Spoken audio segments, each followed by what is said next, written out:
Baik, nama saya Muhammad Walianur Bramasta, NIM 1815613080, isi kelas D34E.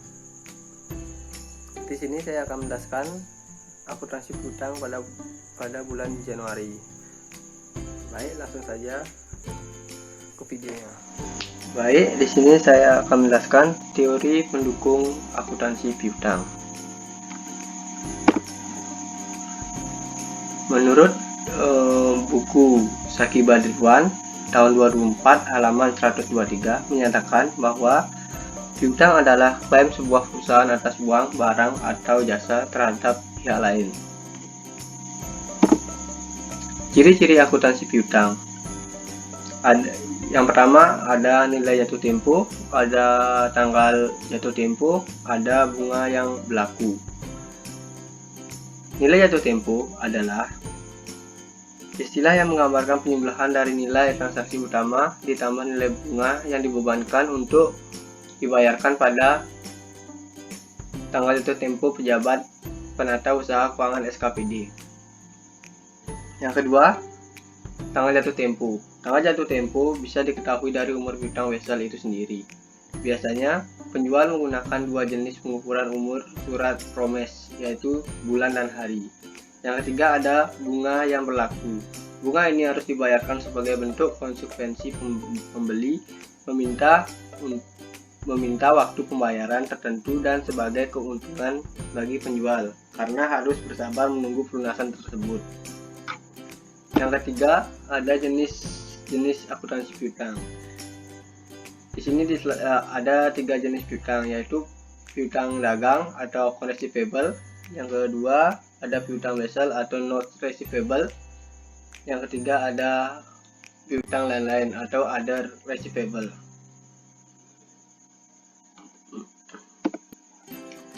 Dan juga di sini saya akan menjelaskan langkah-langkah pekerjaan akuntansi piutang. Cara mengelola piutang agar efektif. Salah satu cara untuk mencegah piutang yang macet atau tidak tertagih, yaitu dengan mengelola piutang dengan baik dan efektif. Lalu, bagaimana cara mengelola piutang yang efektif? Langsung saja. Yang pertama, membuat daftar khusus piutang. Langkah pertama yang dapat Anda lakukan untuk mengelola piutang adalah membuat daftar khusus piutang. Rencanakan jumlah dan pengumpulan piutangnya. Buatlah daftar piutang dengan rinci, setidaknya meliputi informasi seperti nama, tanggal piutang, tanggal jatuh tempo, jumlah terutang, alamat, dan kontak yang dapat dihubungi untuk menagih. Dan yang kedua, pengendalian piutang. Kendalikan piutang perusahaan Anda dengan beberapa cara di bawah ini, yaitu 1. Menyaring pelanggan mana yang dapat memperoleh piutang. Yang kedua, menentukan risiko kredit. Yang ketiga, menentukan return atau potong-potongan kredit. Keempat, menetapkan ketentuan untuk menghadapi piutang yang menggunakan yang menunggak. Melaksanakan administrasi yang berhubungan dengan penarikan kredit. Yang ketiga, menghitung perputaran piutang. Untuk menilai efisiensi pengumpulan piutang, Anda dapat menghitung perputaran piutang. Perputaran piutang adalah lamanya atau periode waktu dari dana piutang tersebut. Jika rata-rata waktu pengumpulan piutang lebih lama dibandingkan dengan batas pembayaran, maka artinya pengumpulan piutang yang Anda atau perusahaan lakukan kurang efisien. Di sini selanjutnya saya akan menjelaskan akuntansi piutang pada bulan Januari. Langsung saja kita lihat jurnalnya.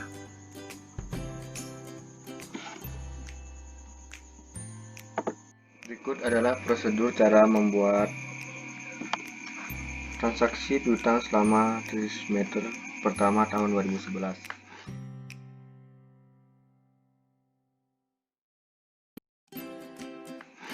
Yaitu yang pertama untuk tanggal 3 Januari 2011. Pertama kita buat nama perusahaan dulu, yaitu perusahaan PT Exida periode Januari 2011, periode Januari 2011. Lalu dibuatkan tabelnya.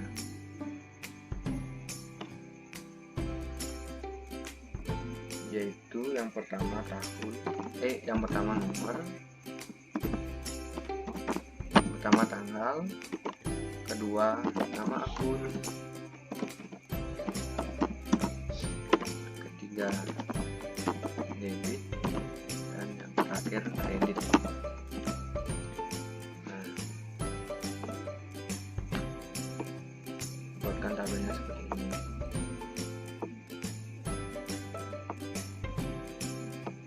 Sekarang kita buat jurnalnya tanggal 3 Januari.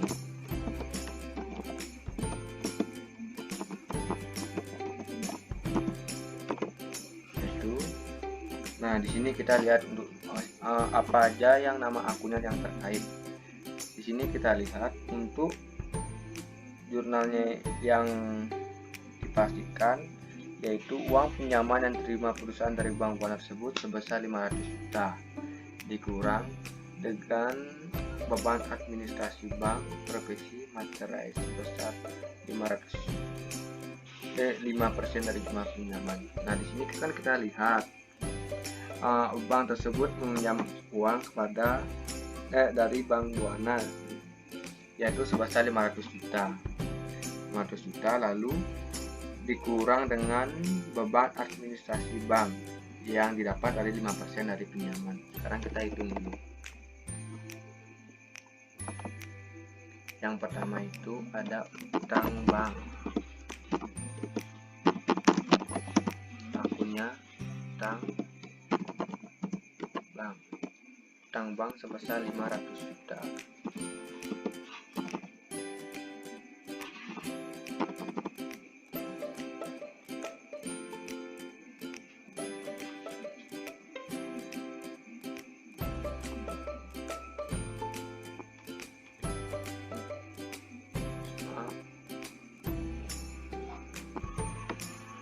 Nah, di sini kan kita lihat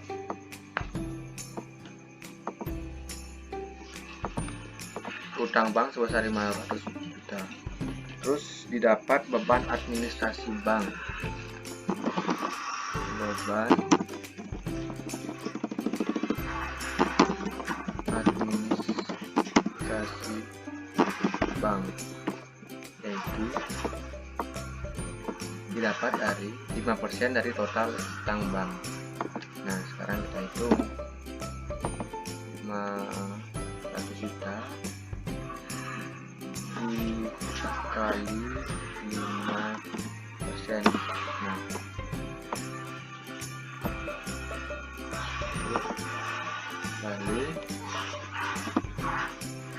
Nah, lalu setelah itu kan utang bank otomatis kas yang masuk setelah dikurang dengan beban administrasi bank sebesar 500 juta dikurang dengan beban administrasi bank, ya segitu kasnya masuk, dengan catatan mencatat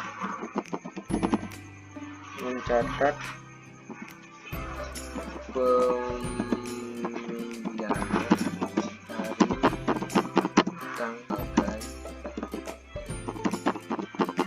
utang bank.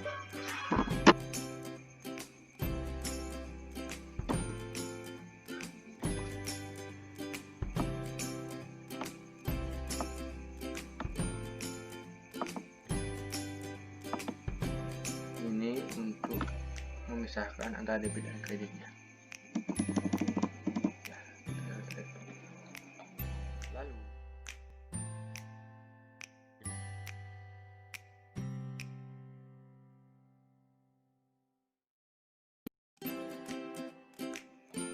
Lalu untuk tanggal 5 Januari, nah, sekarang kita proses jurnalnya ya. Nah, untuk akun-akun yang terkait, yaitu sama kita lihat dulu soalnya.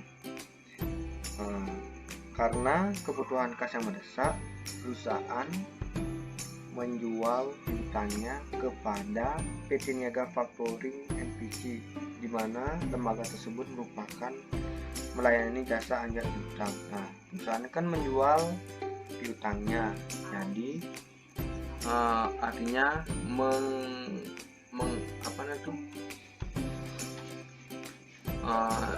piutangnya diberikan kepada perusahaan lain dengan ya istilahnya menjual, artinya dengan menjual. Nah, kita sekarang lihat berapa piutang yang akan dijual. Nah, di sini piutang dagang yang dijual yaitu sebesar 1.364.700.000. Sekarang kita buat dulu piutang agar tidak bingung. Kita buat dulu piutangnya. Nah, piutang tersebut ditaruh di kredit karena kan piutangnya mau dijual. Kita buat dulu ya, piutang dagang di kredit. Nah, kenapa di kredit? Karena piutang dagang itu kan mau dijual, jadi ditaruh di kredit agar piutang dagang yang di perusahaan pada PT Exida itu berkurang, makanya ditaruh di kredit.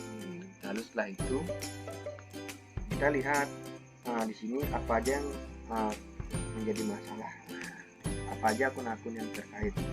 Di sini kita lihat tidak di soal dalam hal ini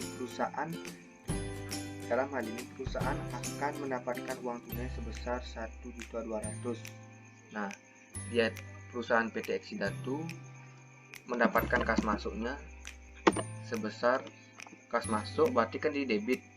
Nah, sebesar 1.200.000. Kenapa?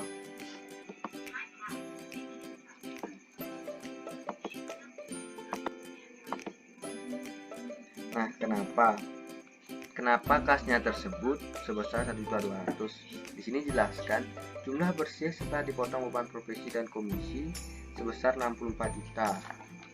Karena ada potongan beban administrasi bank, oleh karena itu adanya beban administrasi bank. Kan sudah dijelaskan di soal. Beban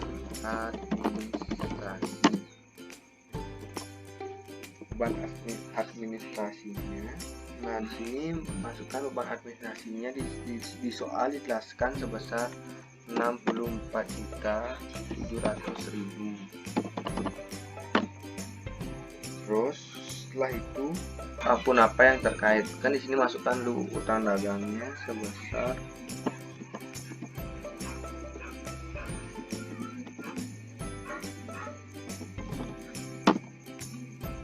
1.364.700.000.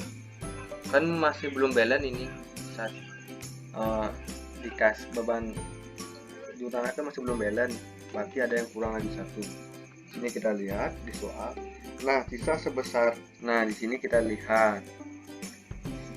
Lalu kita lihat dulu akun yang terkait. Sisa sebesar 1 miliar, yaitu penjelasannya dari 1.364.700.000 dikurang dengan 1.264.700.000. Untuk sementara ditahan oleh PT Niaga untuk cadangan apabila terjadi penurunan. Nah, berarti otomatis kan perusahaan PT Niaga Factoring Corporation akan menyimpan piutang tersebut sebesar 100 juta. Piutang dagang untuk piutang PT NFC sebesar 100 juta.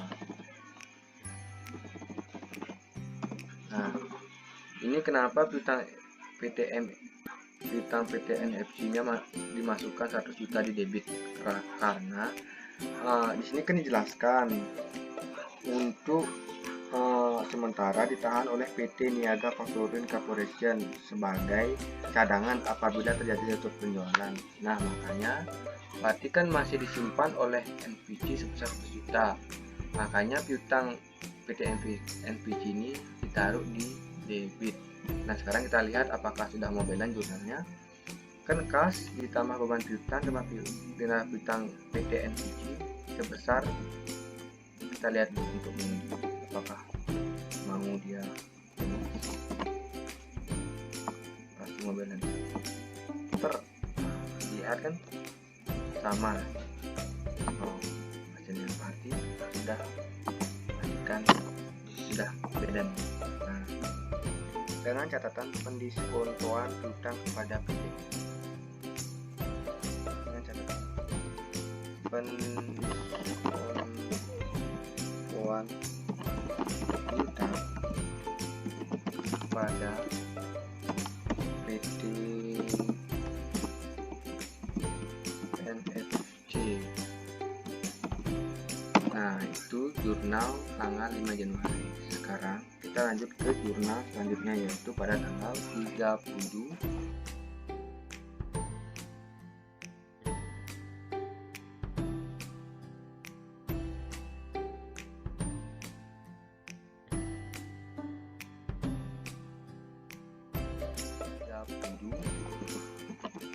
Januari.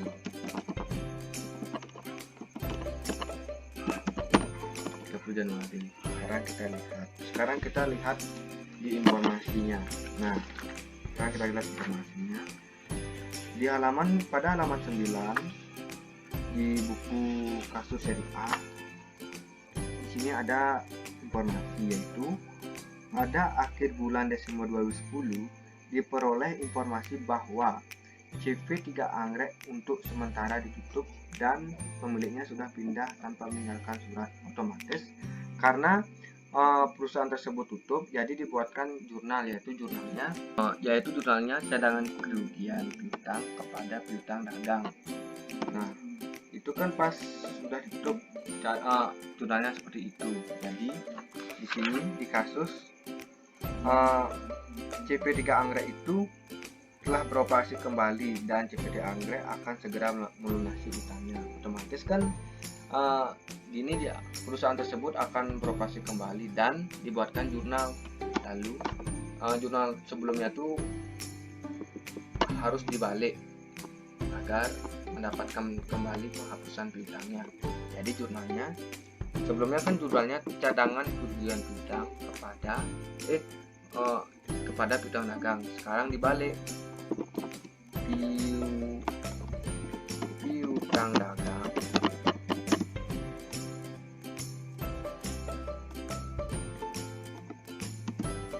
pada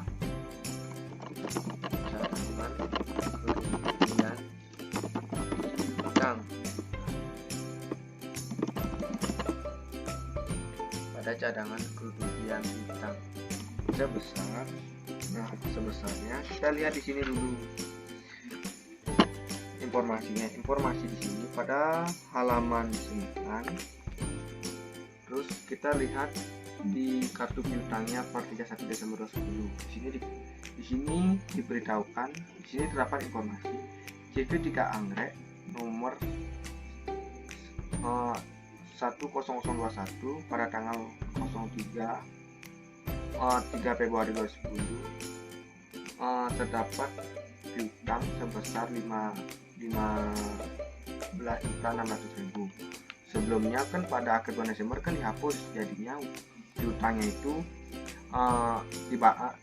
itu kan sebelum dan pas akhir bulan Desember 2010 CV3 Anggrek itu menutup perusahaannya, jadi dibuatkan jurnal cadangan kerugian piutang pada piutang dagang. Nah, otomatis kan CV3 Anggrek piutang dagangnya menghilang. Terus pas tanggal 30 tersebut CV Anggrek itu dibuka kembali, otomatis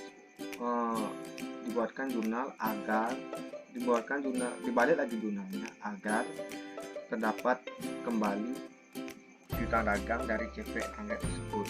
Di sini piutang dagangnya pada halaman 9 sebesar 15.600.000.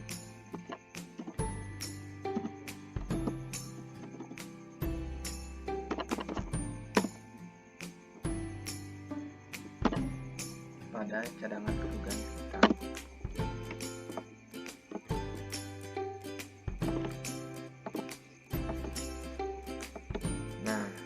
dengan catatan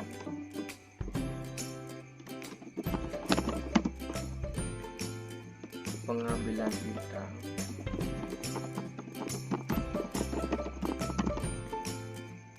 yang telah dihapuskan.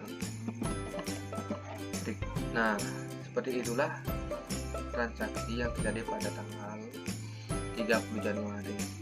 Lalu lanjut transaksi.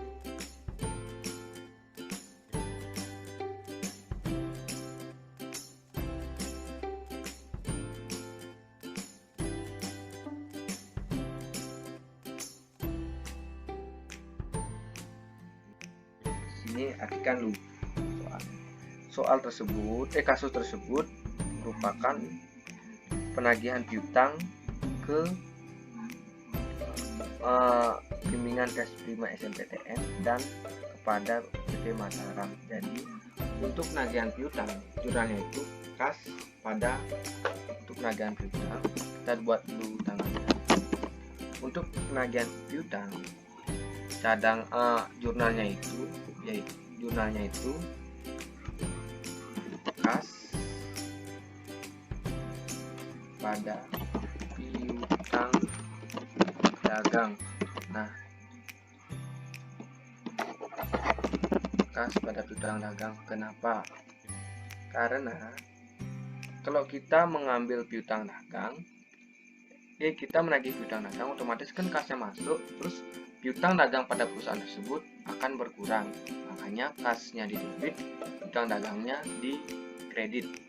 Untuk yang pertama, perusahaan menagih piutang ke bimbingan tes prima SNPTN. Jadi jurnalnya kas pada piutang dagang sebesar 32.400.000.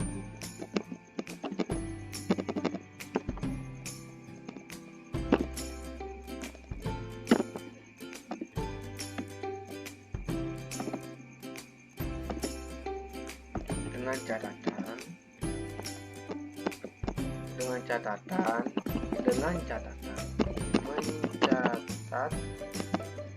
pembayaran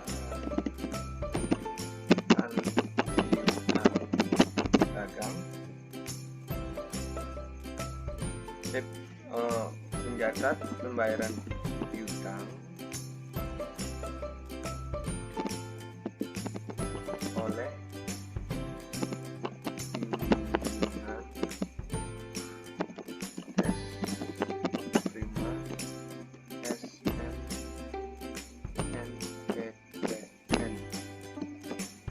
Lalu tanggal 31. Lalu di sini kan ada dua perusahaan yang ditagih. Perusahaan yang kedua adalah Mataram Komputer Rental. Jadi jurnalnya dipisah kenapa dipisah? Karena ada dua perusahaan yang terjadi pada satu tanggal. Nah, untuk perusahaan yang kedua yaitu pada CV Mataram sebesar 237.800.000 dikurang potongan sebesar 11.890.000.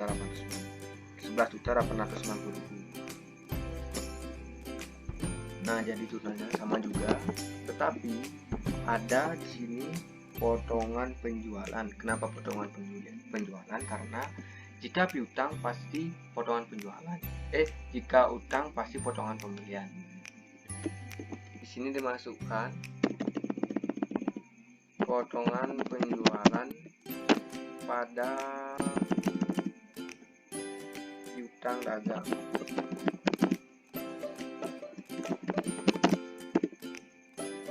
Lihat kan, pertama kita masukkan dulu piutang dagangnya. Piutang dagang yang dibayar oleh PT Mataram Komputer Rental sebesar 237.800.000.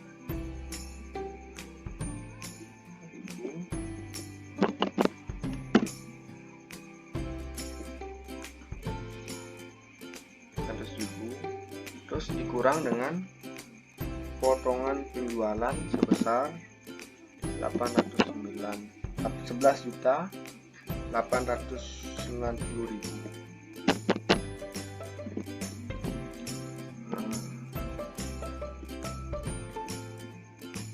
Dan kas yang diterima piutang dagang kurang dengan potongan penjualan berikut dengan catatan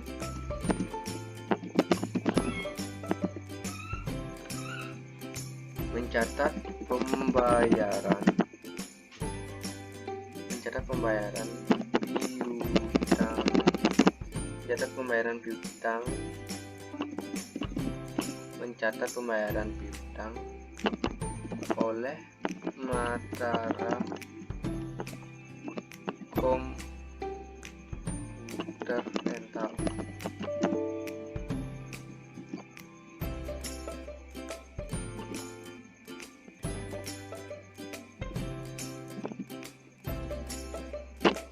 Jangan lupa dicuci tangan.